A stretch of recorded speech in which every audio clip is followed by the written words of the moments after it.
జిల్లాలో ప్రజెంట్ గా రైతాంగాన్ని వేధిస్తున్న సమస్య యూరియా సమస్య. శాస్త్రవేత్తలు చెప్తా ఉన్నారు, సకాలంలో పంటలకు యూరియా వేయకపోతే 25 నుండి 30% దిగుబడి తగ్గుతుంది అని చెప్పడం జరుగుతా ఉంది. గత 10 సంవత్సరాల నుండి మరే షార్టేజ్ అయిన యూరియా కాంగ్రెస్ ప్రజాపాలనలో సడన్ గా షార్టేజ్ రావడానికి కారణాలు ఏంటి అని మనము విశ్లేషించుకుంటే, అసలు కాంగ్రెస్ గవర్నమెంట్ రైతు వ్యతిరేకంగా వారు ముందటి కొనసాగుతా ఉన్నారు. వాళ్ళకు రైతుల మీద ఎటువంటి శ్రద్ధ లేదు. ముఖ్యమంత్రి మరి మాట్లాడుకుంటూ అసలు యూరియా షార్టేజే లేదని చెప్తారు. వ్యవసాయ శాఖ మంత్రి మాట్లాడుకుంటూ 9 లక్షల మెట్రిక్ టన్నులు ఈ రాష్ట్రానికి రావాల్సి ఉంటే కేవలం 5,80,000 టన్నులే వచ్చినాయని చెప్తా ఉంటారు. అసలు ముఖ్యమంత్రికి మంత్రులకే అసలు ఏం మాట్లాడుతారో అవగాహన లేకపోతే ఇక ప్రజలకు మీరు ఏం చెప్తారో ఇక దేవుడే చెప్పాలే కానీ మనం ఈ జిల్లా అర్థం లేదు.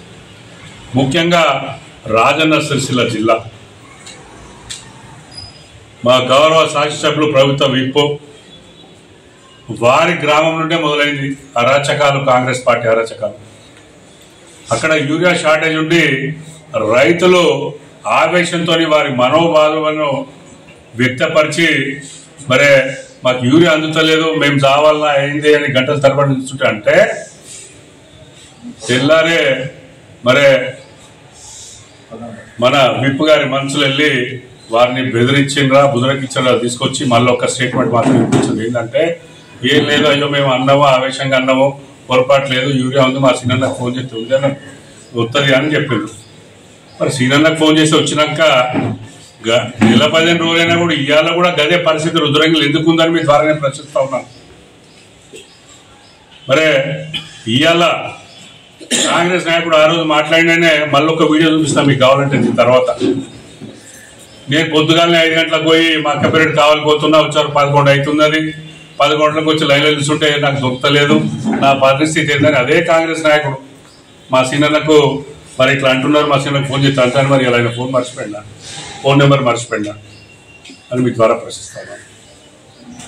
సిరిసిల్ల జిల్లాలో వేములవాడ పట్టణంలో కోఆపరేటివ్ సొసైటీ దగ్గర రైతులు పొద్దుగాల 6 గంటలకు వచ్చి వాళ్ళు పెద్ద లైన్ కట్టి ధర్నా చేసి సాయంత్రం వరకు ఉండి ధర్నా చేస్తే మా నాయకులు పోయి వారి ఏవోతో మాట్లాడి వాళ్లకు మంచినీళ్ళు వెసులుబాటు చేస్తే 8 మంది కాంగ్రెస్ నాయకుల మీద, మన బీఆర్ఎస్ నాయకుల మీద మరి మీరు కేసు పెట్టిందంటే మీ అరాచక పాలన ఎట్లుందనేది గౌరవ శాసనసభ్యులు చెప్పవలసిన అవసరం ఉంది. వారే బాధ్యత వహించాలి. 2 రోజుల కింద ఎల్లారెడ్డిపేటల లక్ష్మణ్ అనే రైతు నా చెప్పుతో నేనే కొట్టుకుంటున్నా, ఈ కాంగ్రెస్ గవర్నమెంట్ ఓటు వేసి తీసుకొచ్చినా అని చెప్తే తెల్లారే పోలీసులు పోయి మళ్ళీ ఒక కేసు పెట్టి మరి ఆయన మీద కేసు పెట్టడం జరిగింది. మీ అందరు కూడా చూసారు. దీనికి ఎవరు బాధ్యత వహిస్తారు? మొత్తం జిల్లా వ్యాప్తంగా అంటే కరీంనగర్ ఉమ్మడి జిల్లా వ్యాప్తంగా ఎక్కువ షార్టేజ్ ఉందంటే సిరిసిల్ల జిల్లాలో సుమారుగా 21,000 మెట్రిక్ టన్నుల యూరియా ఈ పంటకు అవసరం ఉంటే ఇప్పటివరకు సరఫరా చేసింది కేవలం 15,000 మెట్రిక్ టన్నులే. ఇంకా 6,000 మెట్రిక్ టన్నులు అవసరం ఉంది ఈ జిల్లాకు. మరే నేను గౌరవ శాసనసభ్యులు డిమాండ్ చేస్తా ఉన్నా, ఈ 6,000 మెట్రిక్ టన్నులు ఎంత లోపల రైతుకు తీసుకొచ్చి మీరు సరఫరా చేస్తారు, ఈ బాధ్యత మీరు వహించాలి అని మీ ద్వారా వారు డిమాండ్ చేస్తా ఉన్నారు. కేవలం రైతులు నిస్సహాయ స్థితిలో వాళ్ళ బాధ పంట పోతుందని చెప్తే మీరు వాళ్ళపై కేసులు పెట్టి పోలీసుల దిప్పుడు ఎంతవరకు న్యాయము, దీనికి బాధ్యత వహించాలి. మరి ఇక్కడ ఉన్న శాసనసభ్యులు కానీ విప్పు గారని మీ ద్వారా వారు తెలియజేస్తా ఉన్నారు. ఎందుకంటే వారి కడుపు మంట, వారి ఆవేదన 30% పంట దిగుబడి తగ్గింది అని తగ్గుతుంది అని వారికి తెలిసినట్టే ఇలా మీరే వాళ్ళ మీద కేసులు పెడుతుంటారు. అంటే ఈ బాధ్యత మీరు వహించి ఇకపై ఏ రైతు వారి మరి బాధని వ్యక్తపరిచినా కూడా ఎటువంటి కేసులు పెట్టకుండా చూడవలసిన బాధ్యత మీ మీద ఉంది ఆర్ శ్రీనివాస్ గారు అని మీ ద్వారా డిమాండ్ చేస్తూ ఇటువంటిది ఏదైనా జరిగితే తప్పకుండా బీఆర్ఎస్ పార్టీ మరి మా నాయకులు కానీ మా కార్యకర్తలు కూడా రైతుల వెనువెంటే ఉండి వారికి మద్దతు పలుకుతారు మీ ద్వారా తెలియజేస్తున్నాం. ఇది విషయం ఇట్లా ఉంటే రెండో సబ్జెక్ట్ ఏంటంటే ఇవాళ గుడి రోడ్ వైండింగ్ అప్పుడు పాపము ఎవరైతే కోల్పోతున్నారో ఒక్కరోజు సమయం అడిగినా ఇవ్వకుండా పోయి వారి సామాన్లు తీసుకుంటా అని చెప్పినా కూడా ఇవాళ 2 నెలలు కావాల్సి వస్తుంది. ఇంకా కొంచెం ఒక 10-15% మరి ఆ డెబ్రిస్ ఎత్తిపోవలసిన పరిస్థితి ఇంకా ఉంది.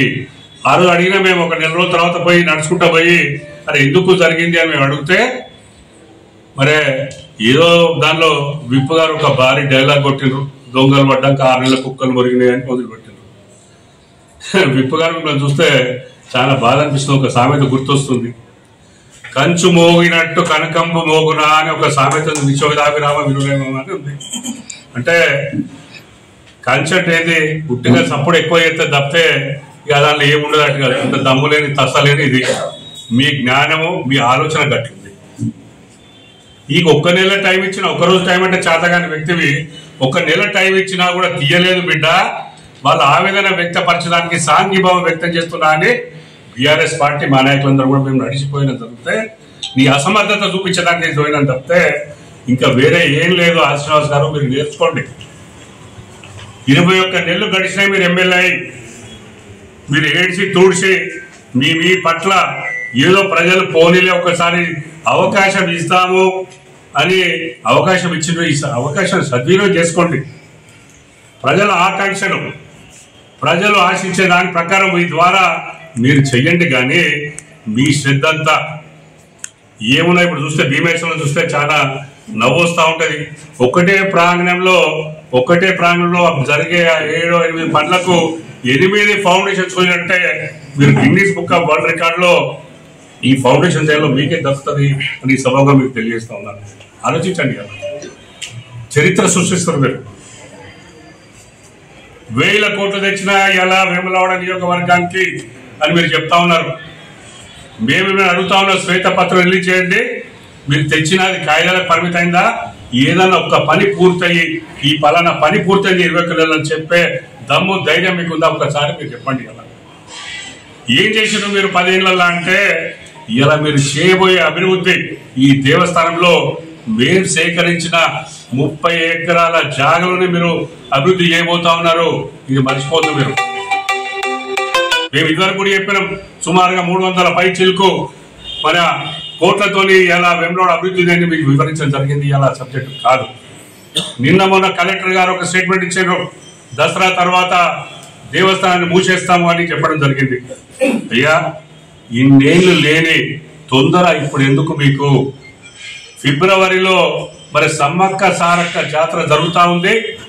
ఈ సమ్మక్క సారక్క జాతరలో ఇవాళ అనివాయితీగా లక్షల మంది భక్తులు వచ్చి ఇవాళ వేములవాడ రాజరాజేశ్వర స్వామి దర్శనం చేసుకునే ప్రక్రియలో కడుపు మీద కొట్టొద్దు అని మీకు దయచేసి ఒక్కసారి పునరాలోచించి ఫిబ్రవరి తర్వాత మీరు చేపట్టే ఈ కార్యక్రమాన్ని చేపడితే బాగుంటుందని మేము బీఆర్ఎస్ పార్టీ తరఫున డిమాండ్ చేస్తా ఉన్నాం. ఇలా మొన్ననే మీరు ఏదో పవర్ పాయింట్ ప్రజెంటేషన్ పెట్టారు. ఈ పవర్ పాయింట్ ప్రజెంటేషన్ ద్వారా పత్రికా మిత్రులు మీరందరూ అడిగినప్పుడు అదొకటి మాకు ఇవ్వండి, మేము చేస్తా అంటే ఇంకా దీనిలో సవరణలు చేయాలి. మరి సవరణ చేశాక మీకు ఇస్తా అంటే అసలు మీకు ఏం చేయబోతున్నారో మీకు క్లారిటీ ఉందా? గుడి బంద్ చేయకముందు మీకు దమ్ము ధైర్యం ఒక స్పష్టత లేదా? 611 కోట్లు మరి మీరు ఖర్చు పెడతా 4 విడతలు అని చెప్తా ఉన్నారు. మీ 4 విడతల సమయము ఎన్నేళ్ళు పడుతుంది అని ప్రశ్నిస్తా ఉన్నాను. ఈ 600 కోట్ల డబ్బులు గవర్నమెంట్ ద్వారానే వస్తాయి, ఇంకేదో ఇతరత్ర ద్వారా వస్తాయని మేము ఈ ద్వారా ప్రశ్నిస్తా ఉన్నాను. ముఖ్యంగా మీరు ఏం చేయబోతున్నారు అనేది దాచి పెట్టవలసిన అవసరం ఏముంది? మేము ఎప్పుడైతే గుడి ఎక్స్పాన్షన్ పోతా అన్నప్పుడు మేము పత్రికా మిత్రులకు కానీ ప్రజానికి కానీ తెలియ విధంగా దాని బ్లూ ప్రింట్ రిలీజ్ చేసి ఇక్కడ ఉన్న గెస్ట్ హౌస్ లో దాని చిత్రపటాలు ప్రదర్శించడం జరిగింది. మీ అందరికీ కూడా తెలుసు. మీకేం సీక్రెట్ అజెండా? మీకు నమ్మిక లేదా? మీరు చేసే పని మీద మీకు నమ్మిక లేదా? మరి మీరు చెప్పిన 611 కోట్లు ఎట్లా వస్తాయని చెప్తా ఉన్నారు. ఇంకా మీ విజ్ఞతకి వదిలేయాలి. ఎందుకంటే నిన్న మొన్న మేము బ్యానర్లు కట్టి కాళేశ్వరం ప్రాజెక్టు మీద ఫ్లెక్సీలు కడితే నిన్న మరి ఒక మీటింగ్ లో చెప్తా ఉన్నారు, బీఆర్ఎస్ గవర్నమెంట్ ఫ్లెక్సీలు కట్టుకున్నారు, కాళేశ్వరం ఇట్లా ఉంది అంటే. కాళేశ్వరం అంటే వారికి ఏంటంటే కేవలం మేడిగడ్డ, సొందిల్ల, అన్నారం అని చెప్తే అంతకన్నా ఎక్కువ జ్ఞానం ఉన్నట్టు కనిపిస్తలేదు అని నిన్న వారి స్పీచ్ లో స్పష్టమైంది. అయ్యా ప్రజలు మేము కట్టిన ఫ్లెక్సీలు చూసి నవ్వుతా ఉన్నారని చెప్తా ఉన్నారు. ఇక మీ గొప్పతని చెప్తే ప్రజలతో ఆఫీసర్లు కూడా నవ్వుతా ఉన్నారు. ఎందుకంటే 24-25 సంవత్సరం అయ్యే బడ్జెట్ లో 50 కోట్లు దేవస్థానానికి పెడితే ₹1 కూడా మరి దాన్ని వాడలేదు. ఆ బడ్జెట్ అయిపోయింది. 25-26 సంవత్సరం బడ్జెట్ వచ్చింది. ఇందులో 100 కోట్లు మీరు పొందపరిచారు. మీరు ప్రతిసారి పత్రికల్లో చూస్తా ఉన్నా, నేను 24-25లో 50 కోట్లు మరి పెట్టిన, 25-26లో 100 కోట్లు పెట్టిన, 150 కోట్లు ఇప్పటి వరకు నేను తీసుకొచ్చిన అంటే అసలు ల్యాబ్స్ అయిన బడ్జెట్ ఉంటుందా ఉండదా అని మీ ద్వారా వారిని ప్రశ్నిస్తున్నా. అసలు మీకు బేసిక్ నాలెడ్జ్ లేని వాళ్ళు కాళేశ్వరం ఇంత పెద్ద సబ్జెక్ట్ మీకు ఎట్లా అర్థమవుతుంది? మీకు కాళేశ్వరం అంటే కేవలం మేడిగడ్డ, సుందిల్ల, అన్నారం కాదు అని శ్రీనివాస్ గారిని నేను వారిని తెలియజేస్తా ఉన్నాను. ఇక మీ నాయకులు చెప్తారు తుమ్మిడి అట్టి దగ్గర కడితే గ్రావిటీతో వస్తుండే అని చెప్తా ఉంటారు. బిడ్డ మీ కాంగ్రెస్ గవర్నమెంట్ ఇక్కడ ఉన్నప్పుడు, కాంగ్రెస్ గవర్నమెంట్ మహారాష్ట్ర ఉన్నప్పుడు, కాంగ్రెస్ గవర్నమెంట్ కేంద్రం ఉన్నప్పుడే మీకు చేత కాలేదు. ఇవాళ దాని గురించి చర్చిస్తా ఉన్నారు. 148 మీటర్ల దగ్గర కడితే, ఎత్తు కడితే మాకు అభ్యంతరమైన మహారాష్ట్ర చెప్తే అది గ్రావిటీ ద్వారా శ్రీపాద ఎల్లంపల్లి వరకు రాదు. ఆది శ్రీనివాస్ గారు మీరు ఒక్కసారి స్టడీ చేయండి, మీకు అర్థం అవుతుందని నేను అనుకోను. కానీ నేను మళ్ళీ ఒక్కసారి మీకు చెప్తా ఉన్నా, స్టడీ చేయండి మీకు. ఎందుకంటే అది వచ్చి బొగ్గు బావి దగ్గరికి వచ్చి ఆగితే తప్పితే అంతకన్నా ముందడికి పోదు. 152 మీటర్ల ఎత్తు మీద ఎప్పుడైతే కడతారో అప్పుడు గ్రావిటీతోనే శ్రీపాద ఎల్లంపల్లి ప్రాజెక్ట్ వరకు వస్తుంది. అదర్వైజ్ మీరు సింగరేణి 430 కోట్లు పెట్టి మరి ఇక్కడ బిల్డింగ్ కట్టాలని అప్పుడు శాంక్షన్ చేస్తే మీరు ఎందుకు ఎగ్జిక్యూట్ చేస్తలేరు? ఇలా ఒక 1000-2000 మంది పిల్లల భవిష్యత్తు ముడిపడి ఉన్న జేఎన్టీ ఇంజనీరింగ్ కాలేజ్ లో కిరాయి కట్టేది గవర్నమెంట్. మరి మీరు దాన్ని తాళాలు తీపిచ్చి వాళ్ళ చదువులు చెప్పి వాళ్ళ చదువులు నష్టపోకుండా ఇవ్వాల్సిన బాధ్యత మీది కాదా? అంటే ఇలా కడుపు మండే విద్యార్థుల చదువు గురించి మీకు ఎటువంటి ఆలోచన కానీ ఒక సెన్సిటివ్నెస్ అనేది మీకు లేదా? ఏముందా? కేవలం రాజకీయమే మీ బతుకు తప్పితే ఇలా ప్రజాక్షేమము, రాజకీయం అంటే ప్రజలకు క్షేమం కోలే ఆలోచన మీకు లేదా అని మిమ్మల్ని ప్రశ్నిస్తా ఉన్నాను. ఇక పెడతారు రేపు ఎవడోడు వెళ్ళిగాడు మళ్ళీగాడు ముగ్గురు వచ్చి దానికి నీకే నాలుగేళ్ళకి నీ శిష్యులు వచ్చి పెడతారు, ఈయన ఇట్లా మాట్లాడరా మా చిన్న ఇట్లా అని. ఎవడే మాట్లాడినా సబ్జెక్ట్ తెలుసుకొని మాట్లాడరా బాబు. మీ అందరికీ రిక్వెస్ట్ చేస్తా ఉన్నా, నువ్వు తిట్టుడో నేను తిట్టుడో కాదు, మీ గురువుకే సబ్జెక్ట్ లేదు, ఇక నీకేమికైనా వస్తుంది. అందుకని తిట్టుడికి మాకేం బాధ లేదు, తిడితే మేము రోడ్డు మీద ఉన్నాం, అపోజిషన్ లో మాకేం బాధ లేదు. కానీ మేము అనేది ఒక్కసారి ఆలోచించండి. శ్రీనివాస్ గారు మీ శక్తిని మొత్తము పోలీసు వాళ్ళని వాడుకొని మా మీదనో సోషల్ మీడియా పెట్టిన ఆని మీదనో కేసులు పెట్టించి పైశాచిక ఆనందం పొందుతుండొచ్చు. మీరు కట్టుకునే శక్తి మాకుంది. తెలంగాణ రాష్ట్రం తెచ్చిన మరి ఈ ఉద్యమకారులందరూ కూడా పోలీస్ కేసులు కొత్త కాదు, జైలు కొత్త కాదు. ఇవాళ ఈ తెలంగాణ ఉత్తర తెలంగాణ రాష్ట్రాన్ని కాపాడుకునే ప్రక్రియలో ఎన్నిసార్లైనా జైలుకు పోయే శక్తి ఉంది, కమిట్మెంట్ బీఆర్ఎస్ నాయకులకు కానీ క్యాడర్ కానీ అందరికి ఉందని మళ్ళొక్కసారి మీకు ఒకటే రిక్వెస్ట్ చేస్తా ఉన్నా, గుడిని మరి శివరాత్రి అయిపోయే వరకు మూసేయొద్దు. దానికి అర్జెంట్ ఏం లేదు. మీరు తొందరపాటు చర్య వల్ల సుమారుగా 5,000 మంది ఉపాధితో పాటు మరి లక్షల మంది భక్తుల మనోభావాన్ని దెబ్బతీసే వ్యక్తి అదంతా మీ మీదకి వెళ్ళే పోతుంది, మీరే బాధ్యులని భావించవలసిన అవసరం ఉంటుంది. మొదటిది.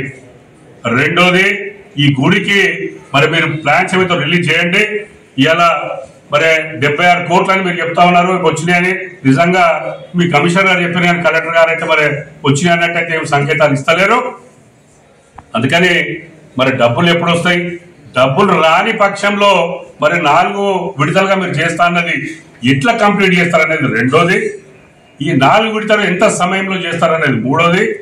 ఇలా మీరు మరి తూర్పు దిక్కు మొదలు పెడితే గుడి బంద్ చేయవలసిన అవసరం లేదు. ఎందుకంటే గుడి లోపల ఏం కూడా పని జరుగుతలేదు కాబట్టి, ఎటువంటి డిస్టర్బెన్స్ లేదు కాబట్టి ఈ 3-3.5 నెలలు మీరు తప్పకుండా మరి భక్తులకు దర్శించుకునే అవకాశం ఇవ్వాలి అనే ద్వారా మళ్ళొకసారి కోరుకుంటూ, ఈ మరి మీరు ఏ మాత్రము బాధ్యత ఉన్నా, ఏ మాత్రం ఈ ప్రాంత ప్రజల ప్రతినిధిగా ఒక రెస్పెక్ట్ కాపాడాలన్నా దయచేసి సబ్జెక్టుపై అవగాహన తీసుకొని మీరు మాట్లాడేదిగా మాడవలసిందిగా మీ ద్వారా వారిని కోరుతా ఉన్నాను.